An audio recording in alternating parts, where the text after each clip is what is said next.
Så I står altså der nu med en, som siger, min kæreste vil ikke have, jeg kommer til julefrokost, hvis der er strip på programmet. Jeg går med hende. Han vil virkelig gerne med, sådan som jeg har forstået det. Og I kan også godt lide ham. Men I skal nu stå og vurdere, hvor vigtigt er det her strip i år, eller skal vi have det, eller skal vi ikke? Og hvis vi har det, så kommer han ikke. Det er venskab mod strip. Ja, det er det. Vi ønsker virkelig at værne om det fællesskab, vi har. Altså, vi har en formodning om, at vi også sidder der om 20 år, så vi ønsker ikke at miste en deltager på den her baggrund.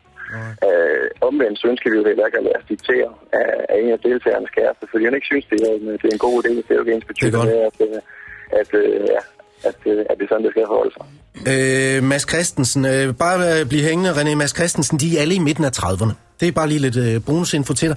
Der står en kæreste i det ene ringhjørne og siger, det må du ikke. Og så har vi jo 18-20 drenge i det andet. Men vi har også midt i det hele sådan et venskab, der har været, som er jo ret unikt. Altså, den her case banker jo direkte ned i bullseye på det, som udgør langt størstedelen af mit arbejdsliv, nemlig interessen, observationen og beskrivelsen af den moderne mand som repræsentanten for det svage køn. Ja. Og jeg synes, vi bevidner en systematisk latterliggørelse og kriminalisering af alt det, som drenge gerne vil og synes om, og det bliver værre og værre. Og der, hvor det rigtig rammer en ny, forfærdelig generationskløft, det er, at vi nu har at gøre med nogle mænd, som er begyndt selv at danse efter kvindernes piber. Ham her kammeraten, han siger formodentlig ikke fra over for striben under massiv tvang.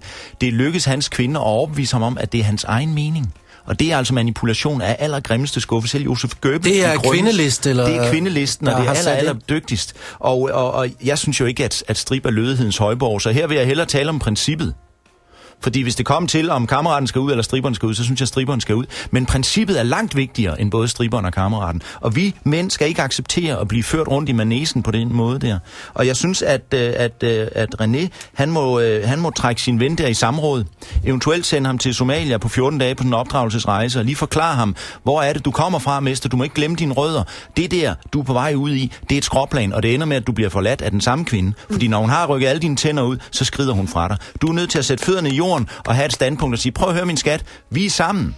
Og det er vi, fordi det er dig, jeg er sammen. Jeg har ikke planer om at blive gift med hende striberen der, og der skal mere end et par bare patter til at få vores kærlighed knust. Men jeg er også sammen med de her 18 gutter, det har været i 14 år, og de ting, vi foretager os, dem foretager vi os på vores egne regler, og du skal slet ikke blande dig i det. Og hvis du ikke kan bidrage positivt, kære skat, som jeg elsker, så bare hold din kæft.